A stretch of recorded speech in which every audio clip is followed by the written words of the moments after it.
Good afternoon, everybody. Good afternoon.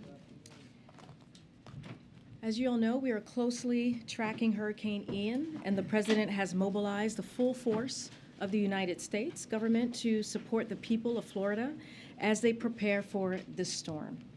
The FEMA administrator and I just came out of the Oval Office, where the President also held separate calls with Mayor Jane Castor of Tampa, Mayor Ken Welch of St. Petersburg, and Mayor Frank Hibbard of Clearwater. They discussed planning and preparation for Hurricane Ian. The administrator is going to give a little bit more of our conversation in just a moment. The President underscored his commitment to the people of Florida and made clear that impacted communities will have the full support of the federal government to augment state and local emergency response efforts, and emphasized the importance of encouraging families to heed evacuation orders. There will be a full readout of the calls later today in just a moment, but again, the administrator will actually share a little bit of that readout in a moment.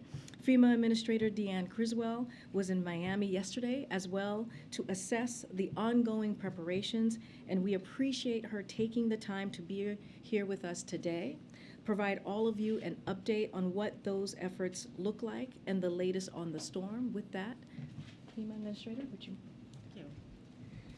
Thank you. Good afternoon, everybody. As you just heard, I did join the President in his conversation with the three mayors in Florida. And what he spoke about with them was making sure that he understood what their needs were, and he wanted to hear from them on what their potential impacts were going to be.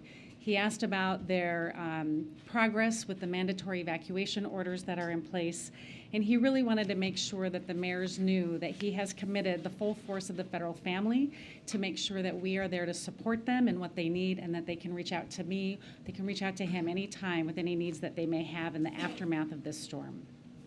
So a little bit about the storm.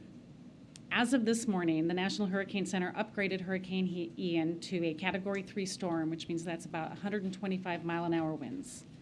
Ian is moving toward western Florida at approximately 12 miles per hour, and at this time we are expecting landfall somewhere between Fort Myers and Tampa. By the time it reaches the shores of Florida, the storm is going to slow down to approximately 5 miles per hour, and this is significant because what this means is that Floridians are going to experience the impacts from this storm for a very long time. I can tell you that our biggest concern as we wait for this storm to make landfall is storm surge. And I will note that storm surge is a leading cause of hurricane-related fatalities. Just in 2018, when Hurricane Michael impacted the Florida Panhandle, there were 5 recorded fatalities as a result of storm surge. So therefore, if people are told to evacuate by their local officials, please listen to them. The decision you choose to make may mean the difference between life and death. We won't just see storm surge, though, on the western coast of Florida. Hurricane Ian's path is also going to bring some storm surge to the eastern coast, somewhere near the Daytona to the Jacksonville area. In addition to the storm surge, we are also going to see significant rainfall with the possibility of up to 25 inches in some isolated parts of Florida. And as always, there's always a possibility for tornadoes. So the main message I have for everyone in Florida is that this is going to impact everyone in different ways. So you need to stay focused. I did speak with Governor DeSantis on Friday to hear his main concerns and his priorities for the response and the preparedness actions. And we immediately began moving resources and personnel in. And President Biden signed Governor DeSantis' pre-landfall emergency declaration request on Saturday. This made sure that we were able to immediately start supporting the governor's concerns that he relayed to me. The preparation for this storm has been extensive and it has been coordinated. It has been a coordinated effort between FEMA, our federal, our state, and our nonprofit partners. So a little bit about some of that forward-leaning posture that we've put in place. Search and rescue, we know that this is going to be a priority. We have established a search and rescue coordination group that's going to be in Miami, and it includes members from FEMA's urban search and rescue teams, the Coast Guard, the Department of Defense, the Department of the Interior, as well as the state of Florida. These teams are going to coordinate search and rescue efforts by land, by air, and by sea. We have also pre-staged 128,000 gallons of fuel for immediate deployment, and we have moved a variety of generators of all sizes and types to help restore power to critical infrastructure after the storm passes. The Army Corps of Engineers has also pre-staged 300 personnel to conduct power and fuel assessments as soon as the storm passes. And we have 3.7 million meals and 3.5 million liters of water that are staged in Alabama. There are also multiple volunteer organizations that are postured and prepared to support feeding operations as soon as it is safe to do so. The Red Cross, they have established 29 shelters right now for evacuees, and they are also prepared to open an additional 60 shelters if needed. And we have 200 ambulances from our FEMA contract that are already in the state working side by side with local officials, and we have 4 federal medical teams on standby. So while we are postured and ready to support Florida as they prepare for the impacts of Hurricane Ian, I want to make clear that FEMA's ongoing support to Puerto Rico's recovery efforts from Hurricane Fiona, as well as Alaska's recovery from Typhoon Merbok, is still ongoing. We remain focused on helping Puerto Rico restore critical services like power and water, and our staff remain engaged with families to help them through the application process. And I'm happy to say just now that the final 4 municipalities in Puerto Rico were just added for individual assistance, so now the entire Commonwealth has that available to them. Our teams in Alaska are also helping the state complete damage assessments and addressing emergency repairs as the state is preparing for their nearing freeze-up as the winter season approaches. As far as Hurricane Ian's path, it has become more defined, but as with any hurricane, it can still be unpredictable. This means that it is more important than ever that communities inside and outside of that projected path that you see, that you stay vigilant. And so my message to those who may be watching at home, get ready and do not underestimate the potential that this storm can bring. Know where you are going to get your information. Listen to your local officials and heed their advice. They are trying to keep you safe. Have a plan to communicate with your family. Finally, FEMA and our partners are here. We are ready and we are focused on meeting the needs of those that we are charged to serve. But we need the help of everyone that we are charged, that everyone at home, to be as prepared as they can be. I am confident that we have the right team in place as we work this emergency response to Hurricane Ian, and together we have the capability to meet whatever threats may come our way. Okay, we'll take a couple questions. Thank you, Director Criswell. You briefly mentioned Puerto Rico. There are still 750,000 customers without power in Puerto Rico. I know you authorized just in June $600 million, I believe, for an equipment for rebuilding the power grid there. There was something like $10 billion approved back in 2020. What's the status of the efforts to try to rebuild Puerto Rico's power grid, and had any of that taken place before this latest storm hit?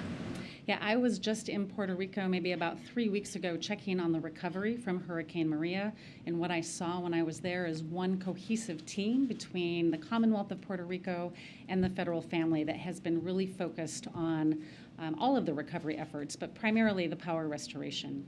When we were there just last week checking on the impacts from Hurricane Fiona, what I saw there is they were putting power back as quickly as they could, but I think the important piece and what really stood out to me is what I saw them as they were repairing the down power poles. They were bringing back more resilient. They were putting them back with more resilient poles to withstand future impacts like we saw from Hurricane Fiona.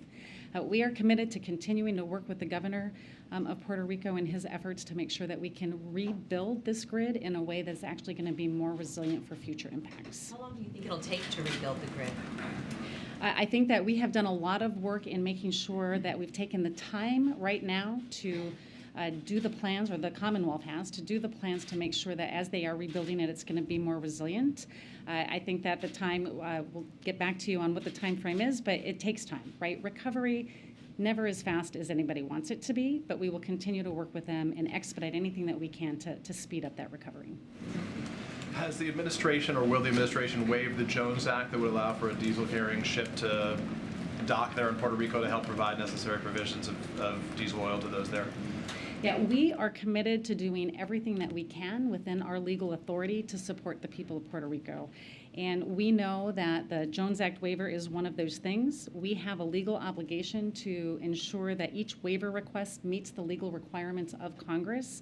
And so any final determination on that will be made by the Secretary of Homeland Security. Given the pressure we've heard from the Puerto Ricans and the governor in that territory right now, what time frame should they anticipate that decision should be made given the urgent need for that oil? I know that they are actively working on that approval process or that consideration right now, and so I don't have a time frame for you right now. Okay. And just a curiosity, well, I know we've asked before, you spoke to several mayors down there. One of the mayors said that one of the primary concerns was complacency. I'm curious, the president spoke to big leaders. First question to you is about complacency. The second is you've spoken to the governor of the state. Why hasn't the president yet, or is there a scheduled call for the two men to speak, obviously, as they're the preeminent leaders of the country and of that state? I do have concerns about complacency. We're talking about impacts in a part of Florida that hasn't seen a major direct impact in nearly 100 years. There's also parts of Florida where there's a lot of new residents that have never experienced this type of threat. So my message to them is still take this very seriously, listen to your local officials, and those Floridians that have been through this before, help your neighbors that may have not had to go through this. Heeding the advice of your local officials is the most important. And as far as the conversation, the president directed me to contact the governor early on before we even did the declaration. I did that. My regional administrator is with the governor right now, making sure that we're understanding what the needs are, and our focus is on the current life safety needs that need to be met. Can you describe just the level of communication with state officials, and have there been anything unusual or any challenges with that? How would you describe it? Yeah, I think the communication that we have had with the state officials has been excellent. My regional administrator out of Region 4, Gracia Check, she is in Florida. She got there yesterday. She has been embedded at the state EOC working with the state emergency management director one-on-one to make sure we're understanding what their needs are. Again, she's traveling with the governor to a few areas today to make sure we're understanding what those needs. We've had a long relationship with Florida. Our Region 4 has had a great partnership with all of the emergency management team there. They've done a lot of work with the different municipalities and the counties, and I think the relationship is very strong. Is there anything different about this preparation compared to how FEMA normally prepares for hurricanes that approach landfall? Is there anything particular about the strength of this storm or where it's going to land that has changed how you prepare for it?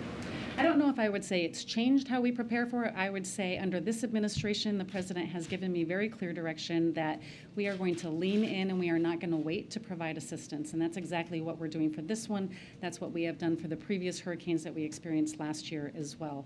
We understand that this is going to have some significant impacts, and we want to make sure that we have the right resources in place ahead of time to be able to respond immediately when it's safe to do so. Thanks. Related to Alex's last question, I mean, how has FEMA adapted its storm planning preparation or procedures to deal with increasingly rapid intensification of hurricanes? I mean, does it make it harder to respond to these? I don't know if it makes it harder to respond. I think where the difficulty comes in with this rapid intensification is the time that's available to notify the public to take the necessary action to protect themselves. What I find is that we have less time for states to give evacuation orders because of the rapid intensification of these storms. But what we're doing, and what I did here, is contacted the governor on Friday to make sure that he knew we were ready to support his pre-landfall emergency needs, and giving him the assurance that we would have funding available to support his actions, but also our ability to bring in the federal family to be ready to respond to them. You mentioned the ongoing operations in Puerto Rico and the recovery efforts there. Are you concerned that your agency is stretched thin right now dealing with that and preparing for what's coming to Florida right now? Do you have the resources and staff to handle the second storm? So we do have a lot of events that are going on right now. We're still supporting the recovery in Kentucky, and we're supporting the current recovery going on in Puerto Rico. We have a very talented and dedicated work staff, team of emergency managers, and we have enough people right now to come in and support the response for this, and then we will work to identify what the recovery needs are once we understand what the damages are. But we are more than postured to be able to support this response. We heard the president say last week that the federal government will cover 100% of the recovery for the next month in Puerto Rico. Do you have an estimate yet ballpark of what that's going to cost for Puerto Rico? I don't have that estimate yet, but it covers all of the different emergency protective measures, debris removal. There was a significant amount of debris removal that needed to take place. Any of their overtime costs that they may have incurred over that. As far as a dollar assessment, I don't have that yet. No dollar assessment. I don't have it yet. We can certainly see if we have a better estimate and get back to you. Karine, just to follow up. I just Oh, no, I'm sorry. I just called him out. I just want to return to what Peter had asked about Governor DeSantis. In the past, President Biden, has made calls to governors in situations of natural disasters. Kay Ivey in Alabama, or Asa Hutchinson in Arkansas, or the governor in Texas.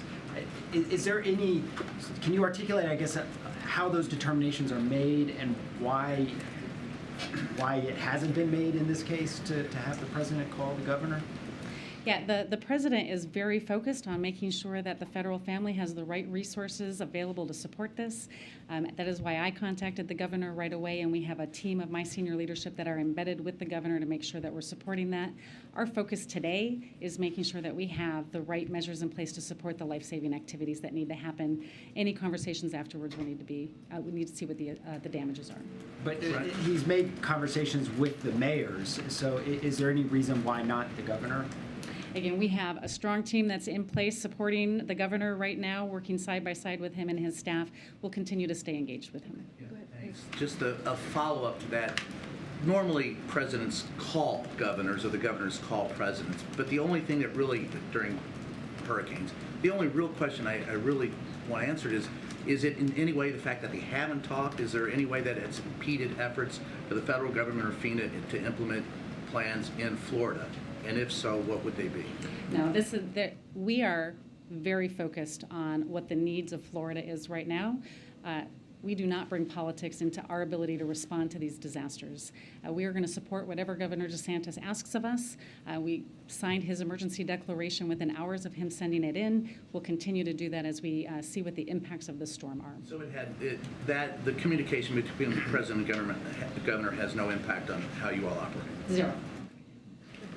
Just on the trajectory of the storm, I know you said that you expected to make landfall somewhere on the West Coast. Is there an expectation that that could change in the coming, day or two? And if it were to make landfall somewhere else that isn't the area you described, what steps would need to be taken in order for those resources, I guess, to get quickly moved to other areas? And is the agency preparing for that? Yeah, I think that's an important question, right? We have a tendency to really focus on the cone and where it's going to make landfall. But as I talked about in my remarks, we are going to see impacts across the state of Florida, whether it's inland flooding from the large amount of rain that we're going to see, tornadoes and tornado watches that we may see in the southern part of the state later today, to the storm surge and the hurricane force winds that may impact the communities near landfall. We are postured and we are moving our equipment in a place that can support all parts of Florida because we know that there are going to be impacts across the state. And just in terms of the agency's resources, FEMA has obviously been involved in working with the issue of influx of migrants across the country. Has that in any way put a strain on the agency and its resources and personnel, or do you at this moment feel like you have what you need to do that as well as natural disaster relief work? Yeah, the resources that we are providing to support the influx of the migrant flow is through a program called our Emergency Food and Shelter Program. It's a reimbursable grant program, and that's the main source of our involvement right now. When you talk about complacency, what are you concerned about? Are people refusing to heed evacuation orders? Yeah, what I worry about when I think about complacency is that if it's been a near miss in the past, they feel like they can just ride this out. I've been through this before, and I've had no issues, and so I can do it again. That's a dangerous way to think. You need to listen to your local officials because the storm surge, 10 feet, maybe in some areas higher, is going to be significant, and you put 20 inches of rain on top of that inland, you need to be able to listen to your local officials, right? And I think what we have and what we see is people that have not had any impacts, they think that that's not going to happen again. Take it seriously. Do not underestimate the potential that this storm can bring. Okay, last two. Thanks, Karine.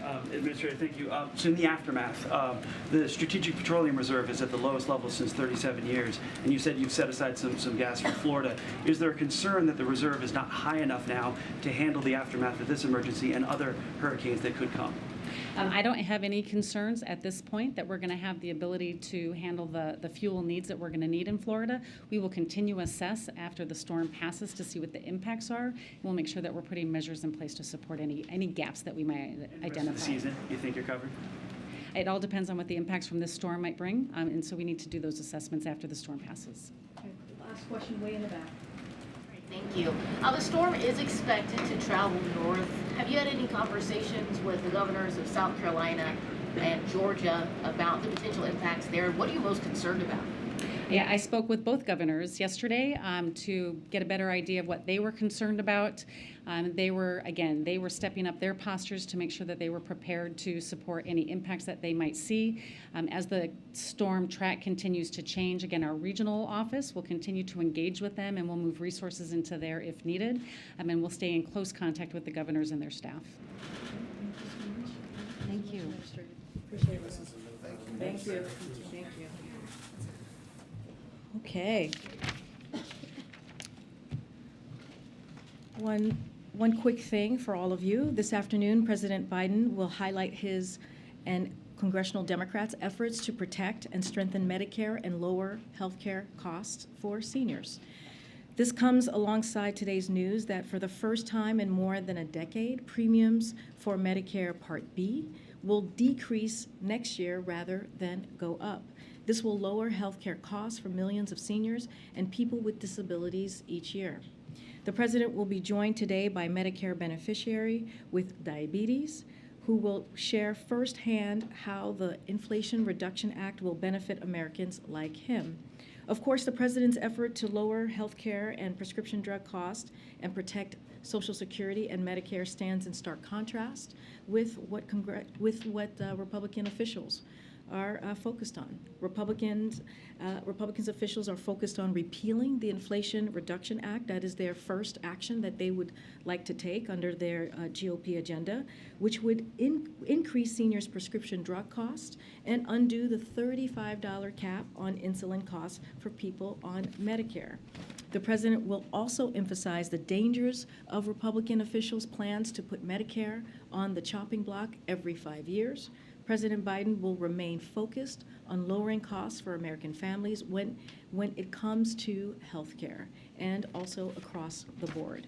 With that, Josh, you want to kick us off? We don't have much time because I know some of you all have to gather in about 10 minutes or so. Thanks, Karine.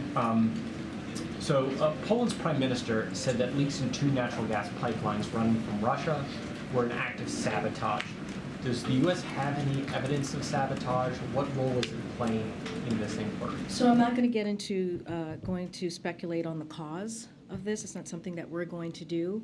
I know our European partners are investigating this, so we stand ready to provide support to their efforts once they have completed their investigation. As you all know, these pipelines weren't pumping gas into Europe at this time.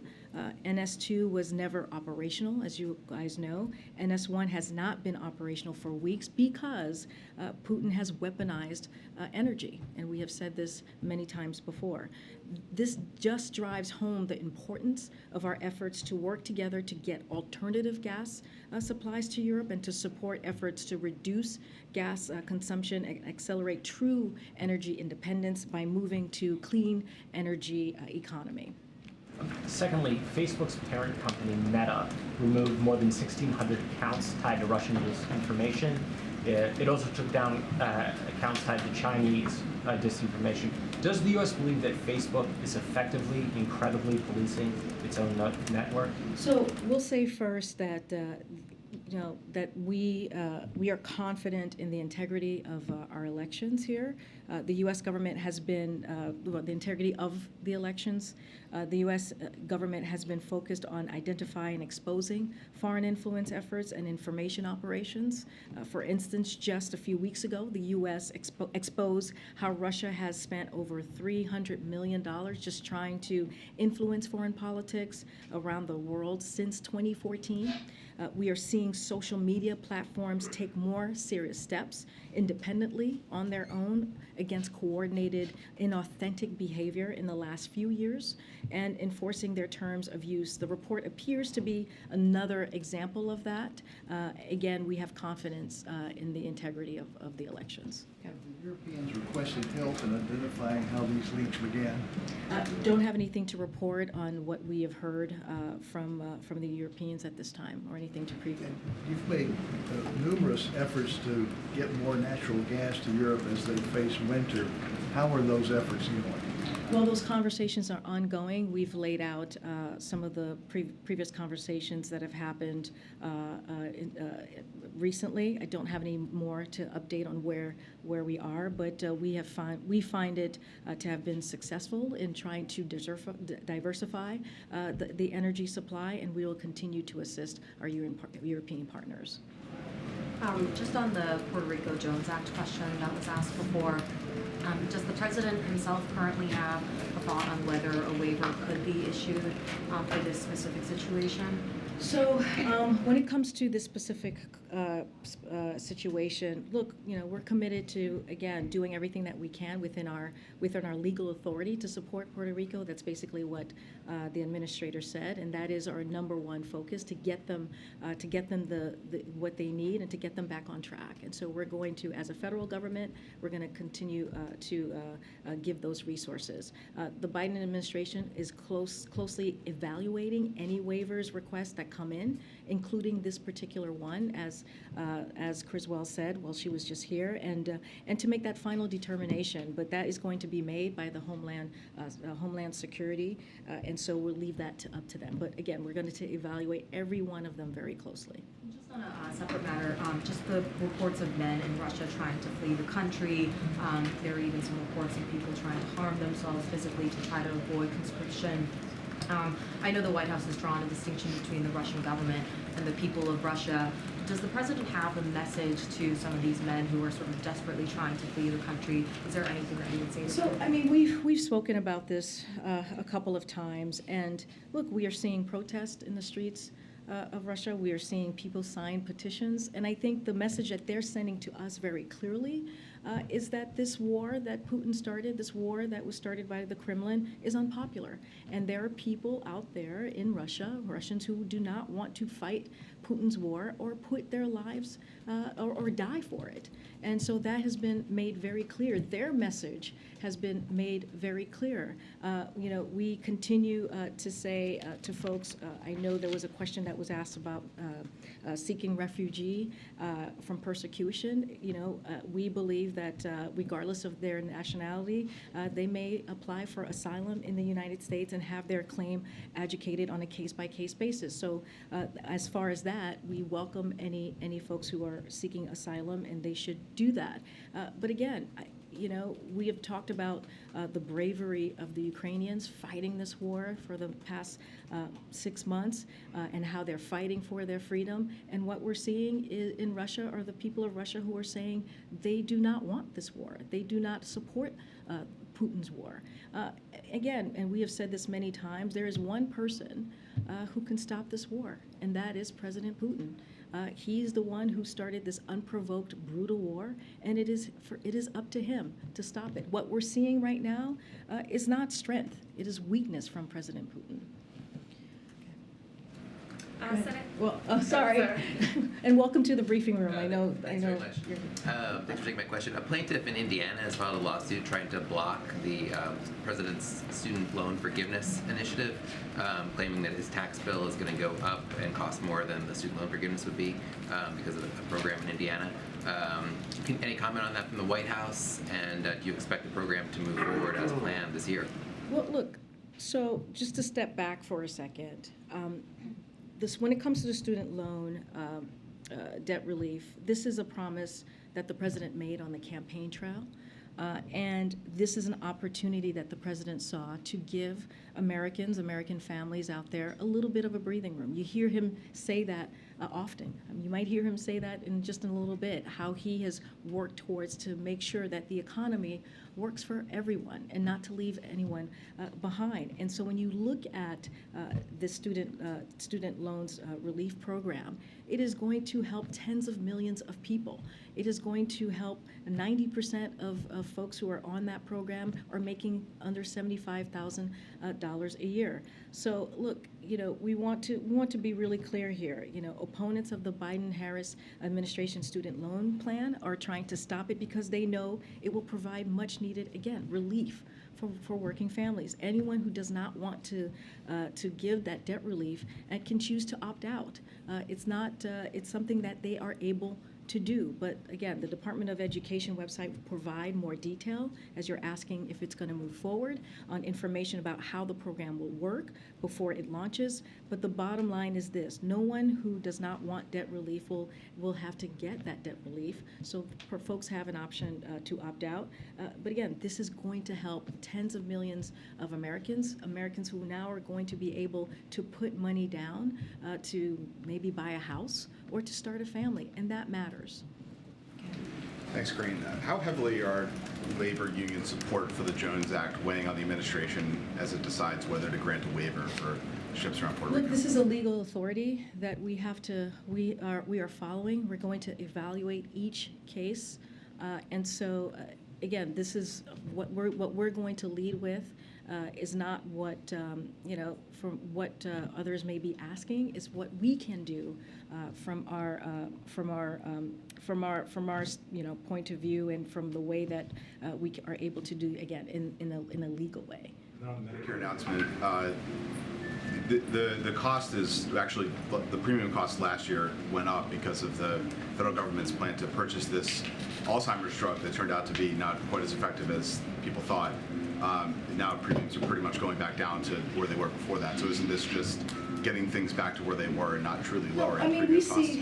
We see this as a win for the American people when they're going to get about $60 a year back into their pocket. That's important, and so I think that's how we see this. And as you couple that with what the president has been wanting to do and trying to do and has done with the Inflation Reduction Act, continuing to lower costs. And if you look at the Inflation Reduction Act, it is right now the #1 piece of legislation that's clearly law that is dealing with an issue that the Americans are feeling every day, which is trying to figure out how we lower costs. We're going to hear from the president speak in just a few minutes. And so, look, we think it's important that Americans are going to get that money back in their pocket, and we think it's important that Americans are now going to be able to, that Medicare is going to be able to negotiate, and we can cap that cost per year for seniors at $2,000. That's why Democrats, and only Democrats, voted for this piece of legislation, and we feel like we're going to continue to do the work to lower costs for Americans, but that's really important, and I think it's going to make a difference in Americans' lives. Yeah. We'll go real fast. Okay, before whoever needs to go. Oh, that's including you, Josh. Bye. Quick question, Karine. Okay. Let me guess what's about. Yeah. Election is coming up this Sunday in Brazil. Yes. So I know that Democrats in Congress are pushing for the White House to recognize the result immediately, within minutes after it is confirmed or announced.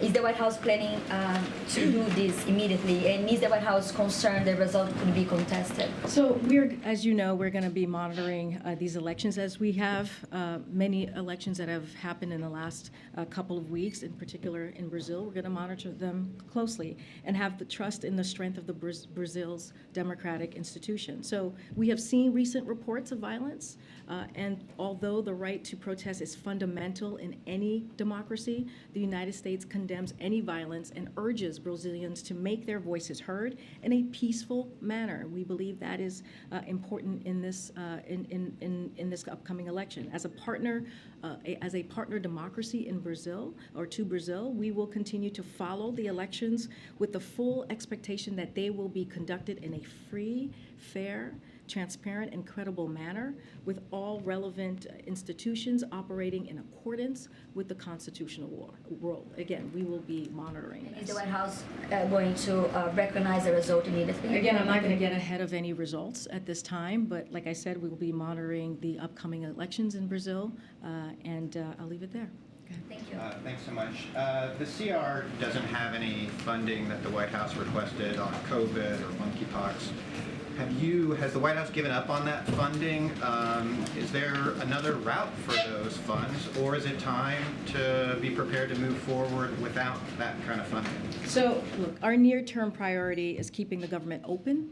We've been very clear about that to ensure that vital services to the American people continue uninterrupted. And we know that the shutdowns are incredibly disruptive and costly. There's still time for Congress to pass a short-term funding bill by this Friday's deadline, and we are confident they will do so. Look, so as you know, you've heard us say this for many months, that we've been very clear since early 2020, 2022, about our COVID funding needs, and have warned that without congressional action, we were going to be forced to make difficult trade-offs, as we heard from me recently about the testing, and be unable to take action that Republicans and Democrats support to have the United States lead the effort on the next generation of vaccine, the next generation of treatments. And that is exactly what has happened. And so we're not going to give up. We're going to continue every day that we ensure secure funding. We need to protect and build on the progress we have made. So we're going to continue that process. On another topic, can you give an update on what is the President's message going to be to leaders of the Pacific Island Summit, particularly as it relates to China later this week? So just to give you a little bit of preview, as we announced earlier this month, President Biden will host the first ever U.S. Pacific Island County Summit, which will be held here in Washington, D.C., as you just noted, this Wednesday, tomorrow, and Thursday. On Thursday, President Biden will discuss with Pacific leaders our broadening and deepened cooperation on key issues such as climate change, pandemic and economic recovery, maritime security, environmental protection, and advancing a free and open Indo-Pacific. The president will then also welcome the Pacific Island leaders to the White House, where they will take a family photo and join a dinner hosted by the president. The summit will demonstrate the United States' deep and enduring partnership. This is how we see this. As we are you asking me about our message? A partnership with the Pacific Island continues, and the Pacific region that is underpinned by shared history, values, and people-to-people ties. And we'll have more to share on that soon. But again, this is just showing our partnership with the region. As you have seen, the last 19 months, the president has had many conversations with world leaders. This is something that he feels is very important, that leader-to-leader conversation, and that's what you're going to see with the summit as well. And finally, if I could, does the White House plan to nominate someone for the IDB to replace the Trump official who was voted off yesterday?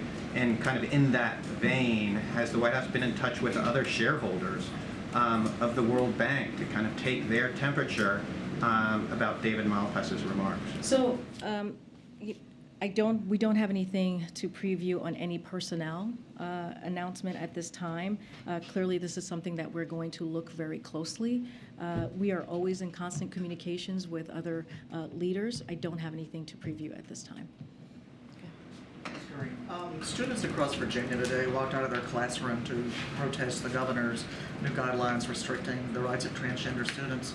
Does the White House support these students?